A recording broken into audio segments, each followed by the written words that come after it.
Salam semangat belajar. Semangat. Warahmatullahi wabarakatuh.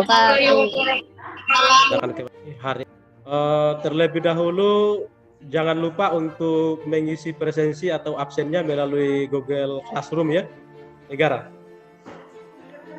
Adapun tujuan pembelajaran kita pada kesempatan hari ini siswa sekalian, yang pertama, tujuan pembelajarannya pertama adalah mendefinisikan tentang lembaga kementerian negara dan lembaga non kementerian negara.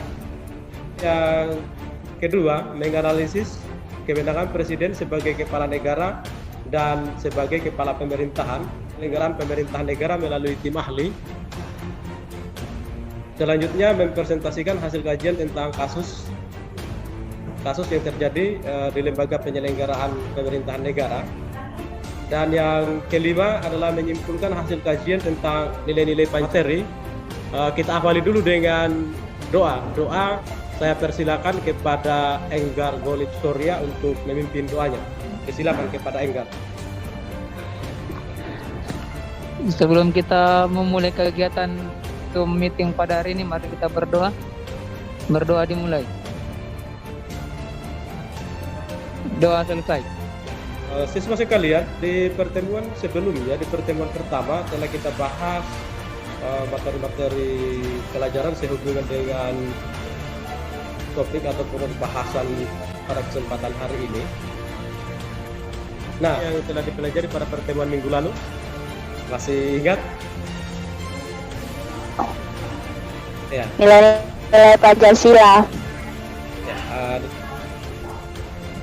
Perbedaan antara pembagian kekuasaan dan pemisahan kekuasaan. Oh ya, oke, mantap. Non kementerian negara dan nilai-nilai Pancasila dalam rangka praktik penyelenggaraan pemerintahan negara itu pada kesempatan hari ini.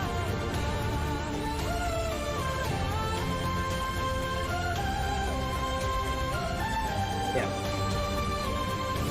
Yang Anda ketahui tentang gambar ini yang terpampang di slide, silakan Citan. Gambar lembaga eksekutif, Ya. yakni diantaranya presiden, wakil presiden, dan para menteri. Ya, oke. Bagus sekali jawabannya. Nah, yaitu di sini saya akan menjelaskan tentang kewenangan presiden sebagai kepala negara, di mana kewenangan presiden sebagai kepala negara diantaranya yaitu adalah satu, memegang kekuasaan tertinggi atas angkatan darat, angkatan laut, dan angkatan udara. Kemudian yang kedua, membuat perjanjian internasional lainnya dengan persetujuan DPR. Itu hubungan dengan kewenangan presiden sebagai kepala pemerintahan. Di antaranya adalah mengajukan rancangan undang-undang, kepada DPR. Kemudian yang kedua adalah mengangkat dan memberhentikan menteri-menteri. Ini adalah beberapa kewenangan presiden sebagai kepala pemerintahan dari beberapa kewenangan yang lainnya. Nah, berikut meminta pendapat siswa sekalian, kira-kira apa perbedaan antara kewenangan presiden sebagai kepala negara dan kewenangan presiden sebagai kepala pemerintahan? Silakan. Luciani, silakan Luciani. Dipersilakan Luciani untuk memberikan jawabannya. Perbedaan antara presiden sebagai kepala negara dan presiden sebagai kepala pemerintahan, yaitu sebagai kepala negara, presiden memegang kekuasaan tertinggi atas darat, laut, dan udara. Dan juga presiden juga berhak menyatakan perang, membuat perdamaian dan perjanjian dengan negara lain. Ini adalah sama-sama merupakan sebuah kewenangan yang melekat pada kapasitas presiden itu sendiri, tetapi perlu dipahami bahwa kewenangan presiden sebagai kepala negara itu memiliki cakupan yang luas, karena di dalamnya itu dia akan berhubungan dengan rakyatnya, dengan Sedangkan kalau presiden sebagai kepala pemerintahan, berarti dia hanya berurusan dengan hal-hal yang berhubungan dengan pemerintahan saja. Misalkan sebagai kepala pemerintahan, presiden itu memiliki cakupan yang sempit atau tidak luas seperti kewenangan presiden sebagai kepala negara. Oke, siswa sekalian, kita lembaga kementerian negara itu adalah lembaga yang diangkat oleh presiden, bertugas membantu presiden dan bertanggung jawab langsung kepada presiden. Jadi presiden memiliki hak prerogatif untuk menentukan siapa-siapa yang akan menentukan para pembantu-pembantunya di Kementerian Negara. Ini Kementerian Sekretariat Negara, Kementerian Dalam Negeri, Kementerian Luar Negeri, Kementerian Pertahanan, dan Kementerian Hukum dan HAM. Oke, itu siswa sekalian. Ada juga lembaga non-kementerian negara. Lembaga non-kementerian negara itu siswa sekalian perlu dipahami bahwa lembaga yang bertugas membantu presiden dan bertanggung jawab kepada presiden melalui menteri negara. Ya. Jadi modul ajar yang telah lagilah 31 lembaga non-kementerian negara agar tujuan-tujuan dari negara itu bisa dicapai dengan baik dan tepat sasaran. Itu yang perlu dipahami oleh siswa sekalian. Kegiatan diskusi kita kali ini akan diawali dengan pembentukan kelompok diskusi sebagai kelompok tim ahli. Nah, Siapa? ya, kelompok, oke. Kalau sudah, silakan kembali ke kelompok asalnya supaya bisa kita lanjutkan pada kegiatan diskusi kelompok. Siap diskusi kelompok? Disiplin dan saling mengerti, itulah yang menjadi inti ajaran agama. Dalam agama tidak ada dendam, sementara nafsu dan kebencian itu sebenarnya adalah ideologi. Semua harus diberi pemahaman dan kesadaran bahwa bangsa Indonesia menghargai perbedaan. Selanjutnya materi akan dilanjutkan oleh pemateri 2 atas nama kandidat.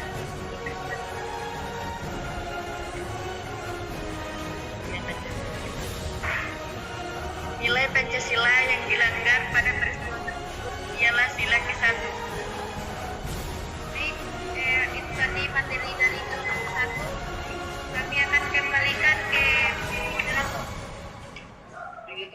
Baik, sesi penyampaian dan penyajian materi telah selesai, maka kita akan memasuki sesi tanya jawab. Setiap kelompok untuk memberikan tanggapannya. Saya persilakan kepada Ernika. Apa tindakan yang Anda lakukan apabila kasus penistaan agama terjadi di hadapan kalian? Assalamualaikum warahmatullahi wabarakatuh. Waalaikumsalam warahmatullahi wabarakatuh. Menyikapi kasus penistaan yang terjadi di hadapan saya sendiri, yaitu dengan menegurnya. Apabila dengan cara menegur itu belum bisa membuatnya getar, maka saya akan laporkan kepada pihak yang berwajib, karena ada hukum yang mendukung hal itu, dan orang-orang yang seperti itu kurang idealisme mengenai agama. Di ajaran terjadinya kerucuhan rapat desa tersebut karena adanya seorang Nani yang diduga menggelapkan alokasi dana atau tersebut tapi merupakan alasannya. 1. Sila kedua. Dengan melakukan korupsi berarti sama saja telah melanggar sila kedua. Korupsi merupakan tindakan yang dapat menghilangkan kepercayaan masyarakat kebijakan Diskusi yang mana kalian bisa menanyakan, memberi masukan ataupun menyanggah terkait kasus penggelapan dana yang dilakukan oleh perangkat desa dan kaitannya dengan Pancasila. Kepada teman-teman kelompok 1 dan 3 saya persilahkan. Dia kepada Rika dari kelompok 3 saya persilahkan. Assalamualaikum warahmatullahi wabarakatuh. Saya kurang setuju dengan bagian nomor 3 yang tentang nilai-nilai yang terdapat yang dilanggar dalam peristiwa itu.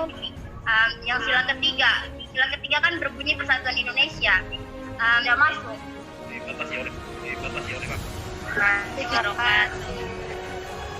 Saya atas nama Nindi Satriansi sebagai moderator untuk kelompok 3 akan mendiskusikan tentang untuk mempresentasikan tentang delegasi.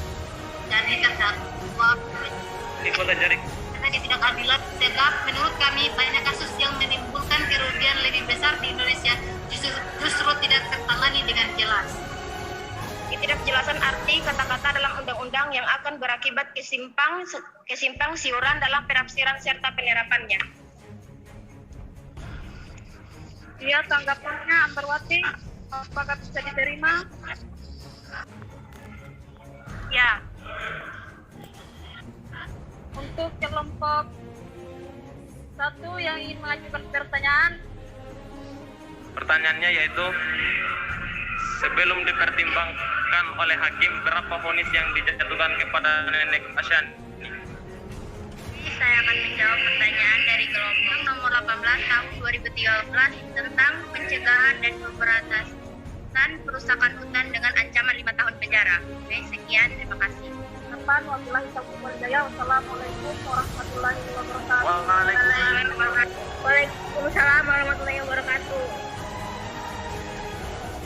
Peserta didik yang ingin memberikan atau menyampaikan kesimpulan di persidangan. Warahmatullahi wabarakatuh. Waalaikumsalam warahmatullahi wabarakatuh. Waalaikumsalam warahmatullahi wabarakatuh. Baiklah, kesimpulan dari hasil diskusi hari ini yaitu dari kelompok 1 kita bisa mengetahui dalam kasus penistaan agama telah memicu kepada pelanggaran terhadap nilai-nilai Pancasila. Selanjutnya dari kelompok 2 dalam kasus korupsi yang dapat diketahui bahwa dalam kasus korupsi ini tersebut yang dapat menimbulkan kericuhan. Sedangkan dari kelompok 3 dalam kasus seorang nenek yang terdakwa kayu divonis 1 tahun penjara. Dari kasus ini adanya ketidakadilan di dalam kasus ini. Sekian kesimpulan dari saya. Biasa sekali. Oke, saya berikan penguatan dari kesimpulan yang menjadi bahan kesimpulan secara umum pada kegiatan belajar hari ini, yaitu nilai-nilai Pancasila siswa sekalian harus dipedomani oleh seluruh pejabat negara dalam melaksanakan atau menjalankan usaha pemerintahan, dan juga tentunya oleh seluruh rakyat Indonesia. Bukan mesti harus lembaga-lembaga negara saja atau pejabat negara dalam menerapkan nilai Pancasila, tapi menjadi kewajiban kita semua, baik sebagai rakyat biasa ataupun sebagai peserta didik, untuk menerapkan nilai Pancasila dalam kehidupan sehari-hari. Kemudian siswa sekalian, jangan lupa menyelesaikan tugas secara individunya melalui Google Classroom. Nanti diselesaikan ya. Nanti minggu depan baru kita periksa masuk di Google. Oke, siswa sekalian. Baik, Iya, Pak. Oke. Iya, Pak. Dengan berakhirnya kegiatan belajar kita pada maka rangkaian kegiatan belajar kita tutup dengan ucapan Wassalamualaikum warahmatullahi wabarakatuh.